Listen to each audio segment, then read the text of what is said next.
We always go back in history and look at how others have done it. My friend, when we were on course in US, told me, say, Temlong, why are you wasting your time we were given a book review and do it in 1 page. And I did all I could, brought it to 1.5 pages. He said, don't reinvent the wheel. The wheel has been invented. He took the book, he said, look at the review at the back of it.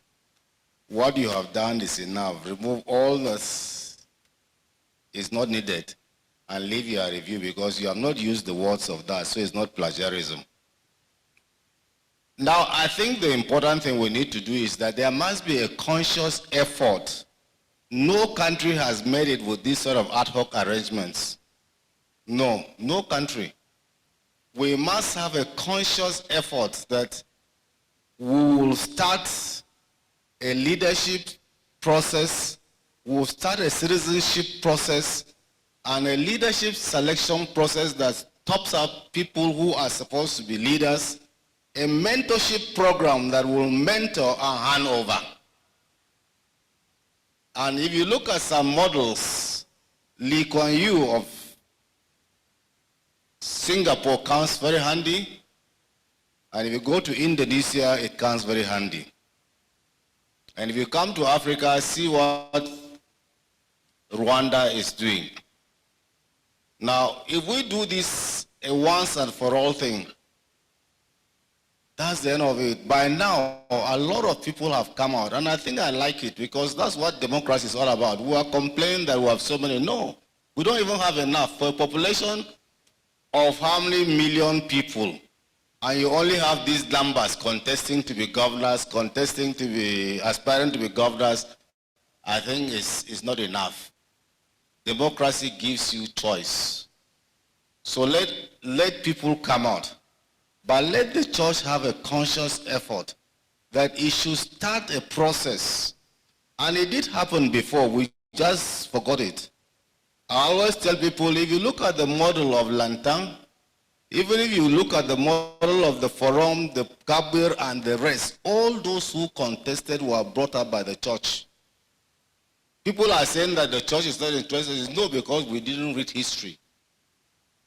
The church looked at those who had the potentials, those who had the humility to lead, servant leadership, and pick them up and prop them up to be this thing. They had no kobo. Her father, Solomon Lar, was working with short Nika. I was alive. You were not born then. My father was the leader. And when they come for campaign in any district, it is that district that will bring the kunu and bring everything. I will roll the drum from our house to the market square. Once they climb and finish their lecture or roll the drum back to the leader's house, they all come to our house to drink water. Today, before you go, you would have sent millions of naira. We must start. What you have said, you are only talking of the tip of the iceberg. We have to start a value system orientation. It is the whole nation that needs a value system. Reverend Purifier is not here, but his grandfather asked a question, and people were talking. They went to dedicate a house in the morning. And he asked, he said, where does this chap get the money? Is it a bank loan or is it his salary in the village? That question was asked. Accountability. When I got my car loan, I had to go to my dad as an officer and say, I have been given car loan, I'm going to buy a car. I dare not buy a car without telling him my source of income. And so it is the people, the citizens, once they say, we don't need your naira, it is the citizens that are pushing all these politicians to bring money. When you go and you talk, they say, what did he do? He said, look, he's wasting our time. Until you say, I'm giving them this, then you hear they will start clapping hands. And so if the citizens refuse that, then we will get leaders who have ideas and do not have money. But what we do now is that those who do not have ideas but have the money are those we pop up as our leaders. So we must stop that. I think the idea of youth yourself, you start to know your needs. This idea of we in Plateau, everybody wants to do a white-collar job, should be stopped, should be cancelled. White-collar job is for lazy people. Yes. Look, the first thing, if you cannot overcome your fear as a youth, you will continue living inside the box. But if you overcome your fears and start moving out, you will live and you will become what you want to be. A ton of tin, which is got from Plateau here, costs about $43,000 today. And $43,000 by the local or by the black market is about 24.6 million naira. Yet, the Plateau boy who goes under to dig that tin, they sell a ton of tin for 4.5 million naira. They sell a ton for 4.5 million naira. Who have youth here, you're all waiting for white-collar job. And it is $24 million. Even if you take a bank loan and you are able to sell 1 ton, you will pay back that money within 1 month. If you go to NASCO here now, fiber has been bought over by an Indian who is doing nothing but storing tin, making billions of naira from here and moving out. Plateau boys are carrying files, carrying CVs, looking for money. Go to the bank and ask them, the Igbos, the Orobos, the Hausas are depositing sometimes $500 million naira daily from tin. Go and ask all these bankers here. I have a sister-in-law who works and she says she's even afraid of the volume of money that they bring in. That money is from Plateau, from Jos, from Wase. And yet we say there is no money. Leadership is the process that will make these boys to actualize their potentials. And that is what you have to come in. It is leadership, nothing short of that. Once you are able to get it right and get the citizens to do what is right, I tell you, we will control our economy. She was talking about houses everywhere. Once you cannot control your economy, you have no say. We don't control the economy. And so even with what we have, they come today. There is one of them that goes about buying plots, properties in Jos. Even if you tell him price it 100 million, he will pay. He won't even price it. Proceeds of tin from here. They are dispossessing us of our land. In the military, if you don't hold the ground, you don't own it. You don't own it. Even if you bomb the place and capture it, bomb it 100 times, level it, if you do not have boots on ground, men who have occupied, you don't own, you have not captured that place. If we don't have Plateau citizens inside the GRAs, the Angwan Rukuba and all whatnot, they have sold their properties there, you have ceased to own that place forever. So we must get back our economy. When we get the economic power for leadership, when we get the economic power, we will get back our political power. Yes, because we have governors who have been installed by people from outside. Whether you like it or not, they will install them. Because we have not even accepted that let us do it righteously. Like the citizens themselves will say, this is the leader we want. So even if you bring your naira, we should be the one contributing money for you to move out for your campaigns. That way, you will be responsible to us. The question of accountability is very serious. Now, Youth, you like this thing, you are being dehumanized by politicians, and I feel very, very terrible about it. You will see a politician carry the name of somebody that he gave him or her work. For goodness sake, let the left hand not know what the right hand is doing. You will even snap photograph that are giving appointments, letters of appointments, that you got secure job for this, secure job for this. You are dehumanizing the person. Let the person acknowledge you and say, this person helped me. Let that person, but when you dehumanize a human being and say, oh, I'm the one who gave the person, who have given so many people jobs, you don't know them.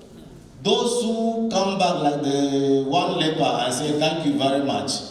Yes, it's different. Let us allow people to live with their humanity so that tomorrow their children can see them and say, yes, daddy has God, but not daddy being sent as an appendage of a politician all his life. Please, let's stop that. Let God be glorified in whatever we do. When we give work to people, let God be glorified. Because it is the hand of God that you are seeing, it's not you. So we should stop that demonization. I think we have talked about security. But you see, security is not an executive problem alone. The truth is that the institutions of state are very weak. Yes, I'm not frightening you, but it's the truth. The institutions of state are very weak. Capacity and capability problems are there. If you go to a local government, there are 40 policemen on duty. The whole local government, 40 policemen, 60 policemen. The wrangling even in the police high command and the police service commission to recruit 10,000 for last year is still there. Between last year and now, you have lost about 10,000 policemen. So what you are doing, you are only replacing. So it's not going to add up to any numbers. And 50, 60 policemen cannot police a local government. Today, the concept of citizen arrest and the rest have all been there because even the Nigerian people do not even know them again. That the citizens can help and even arrest. But it's not there again because when we were grown, we knew, we were told that the Dandoka's cap, that crown, is not supposed to touch the ground. So even if a criminal is wrestling a policeman, the Dandoka, the whole community will go and hold him up to stand up so that he will not fall and arrest that person. And he will handcuff it. Today, we harbor criminals, our children, because we are benefiting from the process of crime and start talking from two sides of the storm of the mouth. It's all because we, the citizens, too, have not. Because when we rise up and say no to corruption, corruption will never thrive. But it is the citizens are enjoying it. We are pushing the elected officials to go and steal, because if you are not doing it, in fact, the first thing is your community will go to you and say, this is our time. Time for what? What is it time for? Huh? It's time to steal, time to chop. Thank you very much. It's time to chop. And what are you going to chop? You are going to chop the process of crime. And it is being instituted. You will see the traditional ruler, everybody in long frame downs. The elite will go and meet you either in Abuja or in Jos, and they're advising you on how to chop or how to disenfranchise other communities at the expense of the whole. So I think you need to do more of this thing. But the serious problem that we lack is this problem of mentorship, leadership. Leadership is all about mentoring and handing over. Anything short of that is failed leadership. Because whatever lofty heights, whatever lofty ideas you have, if you don't have those who will succeed you and continue with that vision, it is dead on arrival. because it dies with you. And that's why every time, I think it was, you were calling all sort of from rescue, from this, you are starting foundation every minute. Every minute you are starting a new foundation. If one is able to build it to this lintel, instead of you to continue and finish, the next one will come and start all over again. So we have a lot of abandoned projects, a lot of abandoned foundations all over the place. I hope you listen to all their profiles.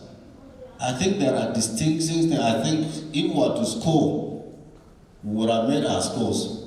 But one thing that puzzled me was that those who are aspiring to be legislators are misplacing what legislative functions are with executive functions.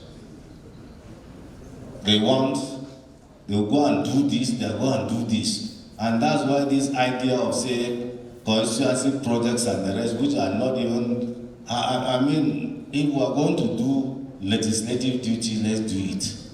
If we are going to be in the executive, let's do it. What we are following is the American presidential system. It's clear-cut. The cost of governance is so high. Unless we make the cost of governance low, in America, legislative duty is part-time. We recommended it at the national conference, it was killed. Legislative duties cannot be full-time. But if you make government such unattractive, then those who want to serve will come to serve. But when it is this lucrative, it is those who have the capacity to come and accumulate that will want to accumulate.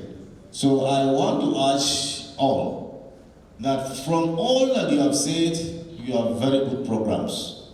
But only one will become governor. Only one will become senator in a senatorial district. Only the number of members will be there. What do you do with the ideas of these your colleagues?